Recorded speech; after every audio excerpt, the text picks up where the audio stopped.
Welcome to Stem Cell Genius, powered by R3 Stem Cell.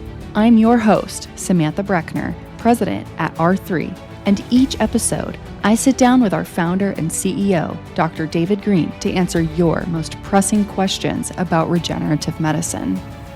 From stem cells, exosomes, and PRP to the latest breakthroughs in treatment and science, we're cutting through the noise and giving you real answers from one of the world's leading experts.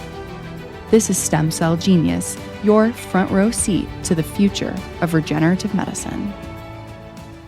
All right, welcome everyone to our 5th episode of Stem Cell Genius. Today, we're going to talk about where stem cells can be obtained from, and then I want to touch on the different types of stem cells. So, Dr. Greene, I'll let you introduce yourself. As you know, you're always our special guest.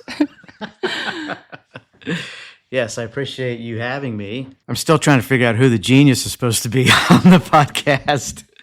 All right, so let's first talk about where stem cells can be obtained from. So the first area we'll talk about is autologous. Yeah, so autologous comes from the word auto, meaning self, and that means you get the stem cells from yourself, the patient. And the best sources that we've been able to identify that we actually use would be bone marrow.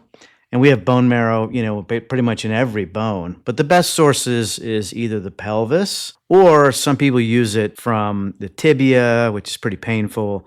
Bone marrow is pretty painful too, but the pelvis is the most common area that it comes from. It's usually the back of the pelvis, called the iliac crest. And then the other one is fat, which medically is called adipose tissue. And it may come from the belly, or it may come from the flank. And most people who want autologous will sign me up for that. I want to get all the fat removed that I can.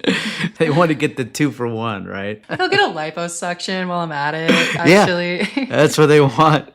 So we're working on that at a few locations to combine the two together. And then there's some, a little bit what I would call obscure types of sources.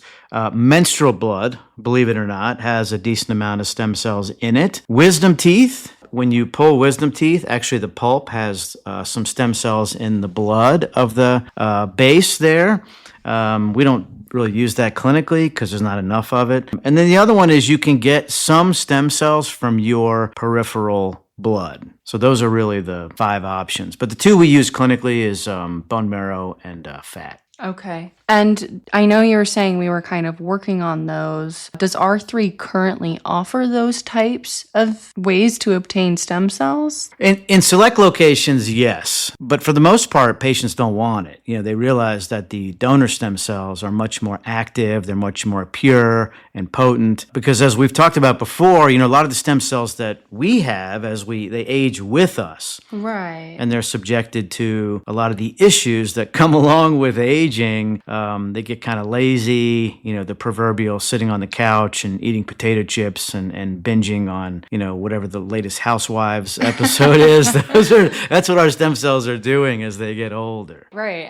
The best way to think about it is if you're 70, guess what? So are your stem cells. Yeah, and a lot of them are inactive. They're just not like they were when they were first created. Sure. Well, I think that makes sense too. So I'll move to the other side of how we can obtain them, and that's from a donor. Yeah, so over the years, we found out about 10, 12 years ago that umbilical cord tissue has a plethora of stem cells in it. Now, what we tend to use is the word birth tissue. Some people will say, postnatal tissue or placental tissue, whatever the term, it really does refer to all of what's really the products of conception, which are usually all discarded as medical waste, after birth or after a C-section. But what we found is that they have a virtual orchestra of regenerative elements. They have a ton of stem cells. They have a lot of growth factors and exosomes and cytokines. It's fantastic, and there's no shortage of supply. We prefer to get them after a scheduled C-section, so the mother is consented and she agrees to donate. And we've had time to test the mother, go through the screening process to make sure there's no significant risk factors, and they do some blood work to make sure the mother is free and clear of communicable diseases. But that is what we're talking about. We're talking about amniotic fluid as well as the amniotic membrane has cells, but the best source is really the umbilical cord. Sure. And I know that you're slightly okay with me going off on tangents. So I know you mentioned all of the testing that these women have to go through. Can you go a little bit more in depth with that for people maybe worried about receiving from a donor? Yeah. Should we have a limit on the amount of tangents you can go off on during All right. Today we get 3. So you've already used one? This is number 1. All right. Like the genie, the genie coming Yes, out of I get 3 wishes. All right, so the screening process, it's actually very rigorous, and there's a questionnaire that starts with, it's about 210 questions, and it goes pretty in depth. You know, it's not like you can do it in the time period of like a commercial. It's really like an hour or more because there's a lot to go through. And it asks about, risk factors such as opioid abuse, smoking, vaping, as well as family history of cancer with the donor, cancer with the family. They want to know what medications. They actually ask about recent travel, because there's always risk factors in certain countries. And yeah, I mean, it's very in depth. Now, in addition to the questionnaire, there's also significant testing that goes into the tissue itself. So initially, there's a full plethora of diseases that get tested for, such as hepatitis, HIV, syphilis, West Nile virus, CMV, cytomegalovirus, and there's several others. I don't have the list in front of me, but this is not something that we made up. It actually comes from the USA FDA. It's in their regulatory handbook. So we follow that, and we don't actually do it ourselves. There's plenty of institutions outside of us that do this for a living, so to speak. So we send it to a third party that's industry standard. Now, at the end of the processing, we also test for bacteria, virus, fungus, and endotoxins. So they will culture the final biologic, for 2 weeks to see if anything grows out. And it's not just one vial. We send 10% of our final amount of the batch to them. So it could be 20, 30 vials. And if one tests positive, it's all thrown away. Right. Well, the safety is definitely very important. And then with that, I know you mentioned all of these things that we test for. What about medical history of vaccinations? I know that a lot of our patients are always asking, oh, I don't want my donor to have this vaccine or that vaccine. How do we handle those scenarios? So I think this counts as tangent number 2. Fine. You're on thin ice, lady. Everybody else wants to know too.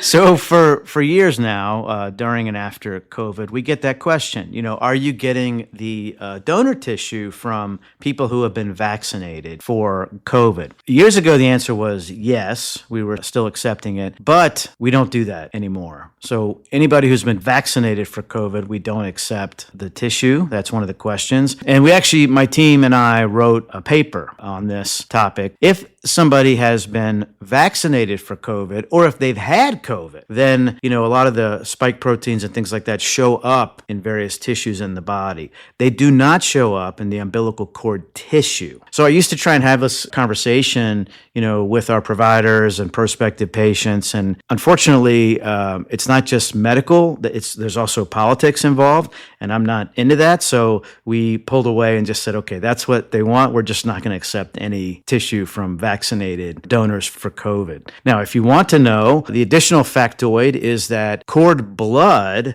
does have some of the spike proteins. And if someone gets cord blood from someone who's been vaccinated for COVID, they will get passive immunization for about 6 months. So that's the difference between the cord blood versus the tissue around the vessel, which is the Wharton's jelly. Yeah, I think that's great because I always get the questions from people who don't want the donor to be vaccinated. Hey, make sure the donor isn't vaccinated. Can that happen? But from people who got the COVID vaccine, they never ask. So I think it's smart that we just said, you know what, we're just not going to take donors that have been vaccinated because I know we were having to separate the 2 different batches and put in requests, and it was a whole process for us. Yeah, sometimes it would take weeks, to get one of the batches without the COVID vaccine donor processed. So it was a lot more straightforward. Absolutely. I don't know about you guys, but I'm pretty sure tangent number 2 is pretty important. That's just my opinion. I'm not saying they're not important. I'm just counting. Fine. All right, fine. We can move on to section 2 of the topics today, which are the different types of stem cells. So the first one that I'll start out with, which is the one I know we mainly use, are mesenchymal stem cells. Yeah, so you can pronounce it mesenchymal, mesenchymal. I've heard, you hear it both ways. But those are the main ones that we use clinically, and those have been fantastic. Other people call them mesenchymal stromal cells or, medicinal signaling cells. We're not going to go down tangent number 3 just yet on that magic signaling cells. But at any rate, we'll just say MSC, okay? Now, MSCs have been fantastic for clinical therapies for our patients around the world, and for a lot of reasons. But one of them is, they've been very safe. They have not been shown, at least in over a dozen studies, to be tumorigenic. They don't cause tumors. That's never been shown in humans to date. And they also don't get rejected because the tissue that we use has a lot of MSCs and it doesn't have the MHC2 markers. Some people call them HLA2 markers. So they don't get recognized by the body as foreign and they're immunologically privileged. So they don't get rejected. And they've been very effective for a lot of conditions, helping repair tissue damage and improve people's quality of lives. Next up, I have HSCs. Yeah, so HSC stands for hematopoietic stem cell. And before we delve down what those are, the MSCs, when you talk about where they come from, there's a boatload of them in umbilical cord tissue, the Wharton's jelly tissue. There's also quite a few in adipose, if you use your own fat tissue as an autologous source. There's a lot of MSCs in there. With bone marrow for autologous, there are not many. It's about 1% of the total. So then why do some people opt for bone marrow? All right, we'll use that as tangent 2.5. You're the one who brought up the tangent and went backwards, first of all. I did. I went down the road. All right. So when you talk about bone marrow, there's very few actual stem cells in bone marrow, even few as you get over the age of like 40, right? It becomes more and more of a needle in a haystack. So why do people do it? The reason is because of the rest of the virtual orchestra. There are so many growth factors and exosomes. There's a small amount of mesenchymal stem cells. There's a small amount of hematopoietic stem cells. I call it a biological soup, and that's really with bone marrow stem cell therapy. Now, for HSCs, that stands for hematopoietic stem cells, and the heme means blood. So if you look at a hematopoietic stem cell and what it can actually turn into, it's very limited. It can only go down the pathways of when you talk about blood cells, red blood cells, white blood cells, basically the myeloid line. So it can't turn into cartilage, can't turn into a neuron or an astrocyte or things like that. Whereas an MSC, mesenchymal stem cell, yeah, that has a lot more options. Not the blood ones, but it can turn into, like I said, neuron, chondrocyte, cartilage cell. It can go do eye, some of the cells in the eye. There's a lot of different things that it can do. So, but hematopoietic stem cells mainly come from blood sources, such as umbilical cord blood or bone marrow. Those are the main sources that we get them from. And yeah, so that's the difference, is what they can turn into. Are they beneficial and do we use them? They are beneficial. And it comes down to, what are we trying to achieve? So 15, 20 years ago, we thought that when we gave an MSC or an HSC, we wanted those stem cells to turn into your cartilage cell or your red blood cell or what have you. But in actuality, that's not what happens. It's really more of an impetus for your own body to amp up its repair mechanisms. So when you talk about, like, well, if you're just giving me HSCs, I have a problem in my knee, I need more cartilage. Yeah, exactly. But it's not, a direct A to B. That's not like we give you a donor stem cell that's an MSC that, even though it could turn into a chondrocyte, it's not going to happen. So you're talking about what can spark up that cell-to-cell signaling to make those things happen. And both MSCs and HSCs have been shown to facilitate those occurrences. Wonderful. So number 3, I've got neural stem cells. So we talk a lot less about neural stem cells because we don't use them clinically. Now, in reality, in your body, you have a lot of neural stem cells and they do a very important job. They can turn into astrocytes, oligodendrocytes. Oligodendrocytes are very important in creating the myelin sheath around your nerves, which is the big problem in multiple sclerosis, right? But we don't have a really good, safe way of obtaining them and then processing them. So to date, they are not being used broadly around the world and definitely not in our clinics. Our goal is to provide something that's affordable, safe, and effective. And we haven't gotten to that point yet with NSCs. That makes sense. I support it, I guess. God, if science could speed up a little bit. I don't know if you're the genius anymore. I don't know. I always say, in this day and age, we should be able to do blah, blah, blah. But, science takes its time and we're doing the most we can. Worth the wait. All right, next up, I've got embryonic stem cells. So embryonic stem cells, we talk about more in theory. Because, there's been many, many billions of dollars put into research on embryonic stem cells, but there's been nothing that came out of that's in clinical use. So the juice has not been worth the squeeze on embryonic stem cells for several reasons. One of them is where they come from. And, as you might surmise from the term embryonic, they come from an embryo. So it might be an embryo from an aborted fetus, which obviously has big ethical implications.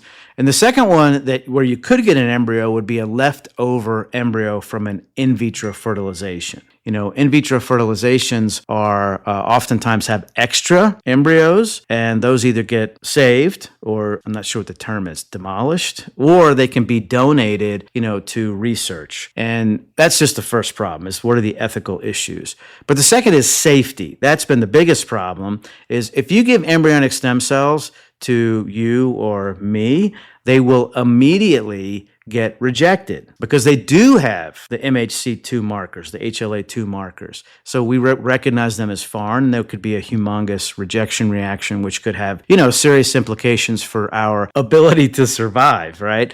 Now, the other one is that embryonic stem cells, unlike MSCs and HSCs, they often don't have a shutoff mechanism. So they'll just continue to replicate and replicate and replicate, and they've been shown to promote tumor formation. Now, to date, it hasn't been shown to be malignant tumors, but, if you have a tumor that grows and grows and it's like, compressing your spinal cord, it's nevertheless a problematic situation.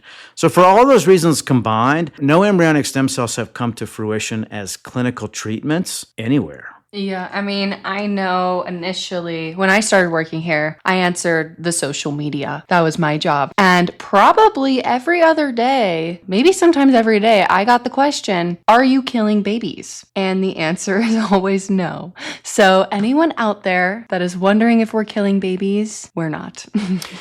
Correct. Yeah. And there are some clinics around the world who do use tissue from aborted fetuses, and they're not shy about it. There's one in the Ukraine called EMCELL, EMCELL, and they have a full program where they collect aborted fetal tissue through a program. I don't know exactly where these women come from in the Ukraine, but they say that they get them from 7 to 12 weeks, and therefore the MHC2 markers are gone so that they can safely use them, but that those stem cells are what's called pluripotent, meaning they can turn into any cell line in the body. But as we know, that's irrelevant, right? Because they're not the ones turning into your cartilage or neuron or whatnot. Even though they take them that early, is there the chance that they're not pluripotent and that, do you know if there's any sort of testing that needs to happen to ensure that a rejection reaction is unlikely? Well, MCELL's been around for a long time, over 2 decades. Now, there's a few issues. You go to their website and they have a lot of patents on their, technology, but they're all in foreign language, so I can't read them. So that's the first issue that I ran into. But, they're very open about what they treat and their technology. So I doubt that, these are real embryonic stem cells. Maybe they have more capacity to turn into different cell lines than what we're using. But at the end of the day, our results are fantastic. So to travel to the Ukraine, have an aborted fetal tissue used for your stem cell therapy, I think most people have an issue with that. Sure. I would, to be honest. Yeah, well, me too. Yeah. All right. Well, I guess maybe now that we're talking about pluripotent, let's talk about induced pluripotent stem cells. Okay, sure. I'm going to go down a tangent real quick. So this won't count. You only get one. I only get one. So we're talking about the sources of stem cells. And one I didn't mention that is initially was fascinating to me, and then it was a little bit disgusting to me, are animal stem cells. So, for instance, sheep is being used a lot in Germany. I know this because we get a lot of Philippine patients who ask us, because there's a lot of marketing that goes on in the Philippines for people to go to Germany and get sheep stem cells. So I looked into this. And if you go on like PubMed or one of the research composite sites, there's no research showing that sheep stem cells work in humans. There's no research one way or another. So, that's sort of a red flag. You want to have something to make evidence-based decisions on. But the second thing is how they make the product. So what they do is they raise sheep, and then they'll take a pregnant mother and they will sacrifice the mother. And then they will pull out the fetus and they will grind it up. And then that is what they use to create what they call LCT, which is live cell therapy with sheep stem cells. Now, to me, that is, I don't know a better word than disgusting. It's just unethical. It's crazy. And when you talk about animals, they have a lot different bacteria than we do. So it's hard to test for those things, but they don't test for those things. That's part of the point, is that they get the embryo and then they grind it up, and then they take that and they give that to a patient without doing the proper testing for diseases and bacteria and virus. So there have been patients who have died from the treatment. There have been some who've been chronically sick. There's a well-documented story from about 10 years ago where 5 patients from the States got Q fever and they had symptoms for a year and they couldn't figure it out. And that was from sheep stem cell therapy. So don't do it. It's gross. It's disgusting. It's not safe. Okay, now we can move on. What were we talking about? Thanks for that. No, I mean, it's true, though. A couple weeks ago, a patient came to us for a consultation, and the consultant, I don't know if you remember this, had no idea how to make a recommendation for this patient. We didn't know if we wanted to treat this patient because she was having so many problems, and she disclosed to us that she had gotten sheep stem cells. And we don't want to be liable for that, I mean... Well, our medical director was like, "What is she talking about?" So I had to send him the videos I've done on the topic, and some of the papers that have shown the adverse, events. Right. But yeah, it's there's a little liability potential there. Right. And it's like, we care, but what do? We we make the podcast and we tell everybody not to do it. That's what we do. I know. All right, so we were talking about induced pluripotent stem cells. Yeah, so induced pluripotent stem cells, otherwise known as iPSCs, are fascinating. They were sort of invented back in 2007 out of Japan by a gentleman named Yamanaka, who won a Nobel Prize for his invention. And what he did was totally fascinating. The question was, if a stem cell turns into a specialty cell, such as a skin cell, a fibroblast, what does that mean? Does that mean all that DNA potential that's in the cell, and then, you turn into a skin cell, but you still have all the rest of that DNA? Is it dormant, or does it disappear? Like if you despecialized or dedifferentiated that cell and took it back to being like a pluripotent stem cell, is that possible? Because then if a patient has a kidney problem, could you take it down the kidney cell line, or a liver problem? Could you make it a hepatocyte and really turn it into almost like an embryonic stem cell treatment without the issues? So the answer was yes, they did it in the lab. They took a skin cell, they reverted it back, they used some transcription genes to take it back to being undifferentiated, and then they were able to push it down several different cell lines. And the opinion was, well, this is going to be a total game changer because now you can do personalized regenerative medicine where, Sally comes in, she's got stage 4 kidney disease. She doesn't want to go on dialysis. She doesn't want to get a kidney transplant. So basically you could take some of Sally's skin cells, use the transcription genes to revert them back, and then give them to her to help with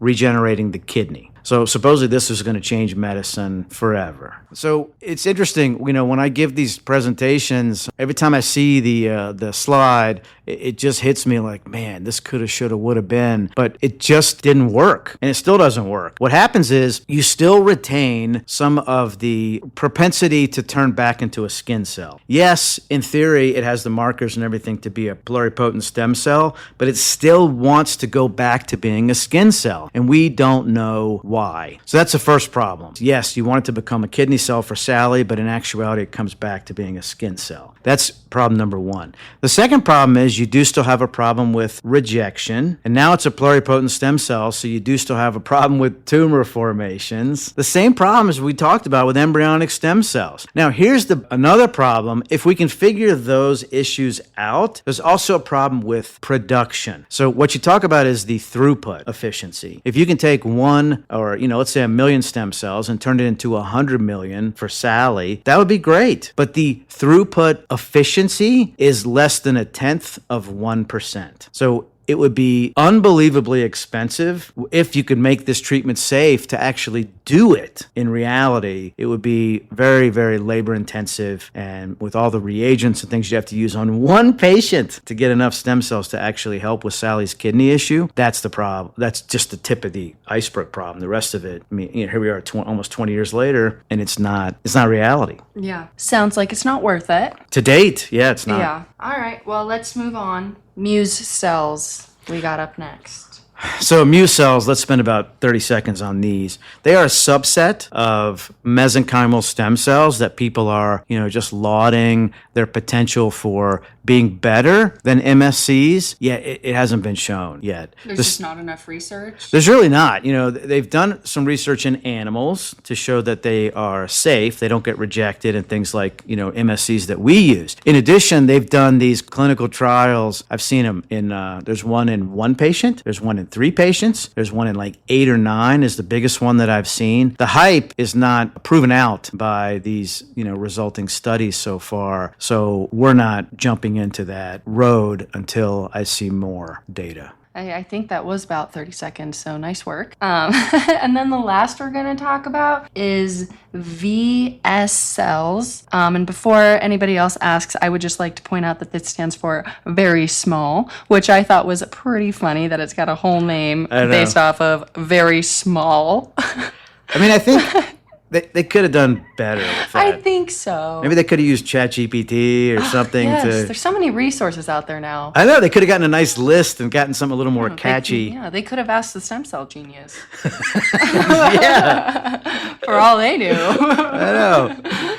It does win the award for the dumbest stem cell name. Yes. But V cells stands for very small embryonic-like stem cells.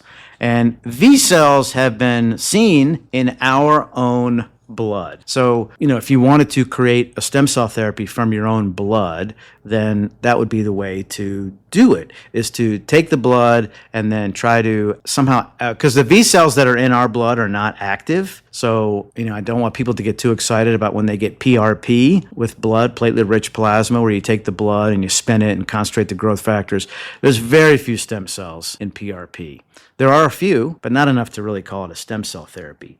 But there's a lot of V cells floating around, and if you could somehow activate those, then yeah, you could turn a PRP type treatment into an actual stem cell therapy. There's only been one study to date that actually used laser to get a specific wavelength of light that, in theory, activated some of these cells. So when we do our PRP, we do photoactivate it because studies have shown that it helps helps increase the number of growth factors. It releases those growth factors over a much longer length of time than it would normally, 3 to 5 days up to like 3 weeks. But we still don't know for sure if it's activating those V cells. And, then there's a question of, do V cells actually provide a lot of clinical benefit over and above what PRP does? We just don't know. So I would not do a V cell therapy by itself and try to even think of it as anything close to a mesenchymal stem cell therapy. Cool. Well, that's the whole list of types that I had for you. Is there anything else that you would like to add? No, I think we touched on the most commonly used stem cells clinically, but then also some of the more exotic things that are out there that may one day come to fruition. If it's been 25 years with embryonic stem cells and we have nothing to show for it, then most likely not. There are some clinics out there who say they offer iPSCs. There's one in Mexico. I think there's one in maybe around Europe.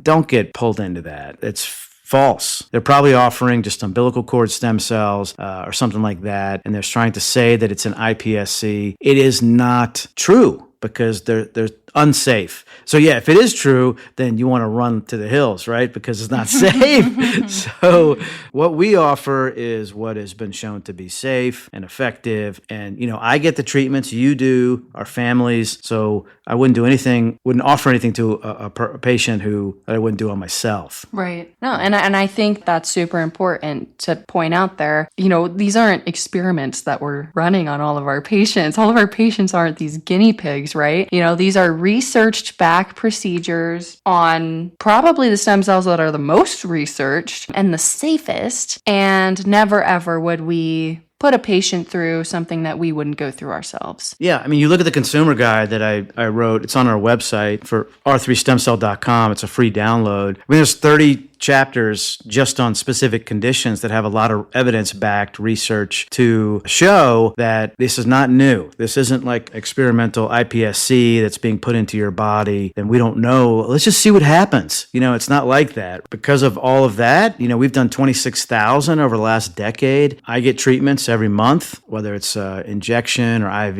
or intranasal. It really, really helps me and so many of our patients around the world. We have an 85% patient satisfaction rate when we ask them 3, 6, 9, 12 months afterwards. So just don't get pulled in, please, to what someone's calling an iPSC treatment that's clinically available. Well, thanks for that. And before we head out today, I did want to bring up for some of our patients that maybe have a little too much free time, go ahead and take our stem cell masterclass. Dr. Greene has done very well with it. It's been around for a few years now, right? You can check it out on stemcellmasterclass.org and you can learn some more stuff on there. All right. Do you want to wrap it up or should I? Go ahead. All right. You can visit us online at r3stemcell.com. Give us a call at +1 844-GET-STEM to see if you or a loved one is a candidate. We out. Stem cell therapy is considered experimental and is regulated by the U.S. Food and Drug Administration, but is not FDA approved. R3 Stem Cell does not offer stem cell therapy as a cure for any medical condition. No statements made on this podcast have been evaluated or approved by the FDA. This podcast does not provide medical advice. All content is for informational purposes only and is not a substitute for professional medical consultations, diagnosis, or treatment. Reliance on any information provided by R3 Stem Cell, its employees, others appearing on this podcast at the invitation of R3 Stem Cell, or other visitors on this podcast is solely at your own risk. R3 Stem Cell does not recommend or endorse any specific tests, products, procedures, opinions, or other information that may be mentioned on this podcast. R3 Stem Cell is not responsible for the outcome of your procedure. The FDA considers stem cell therapy experimental at this point.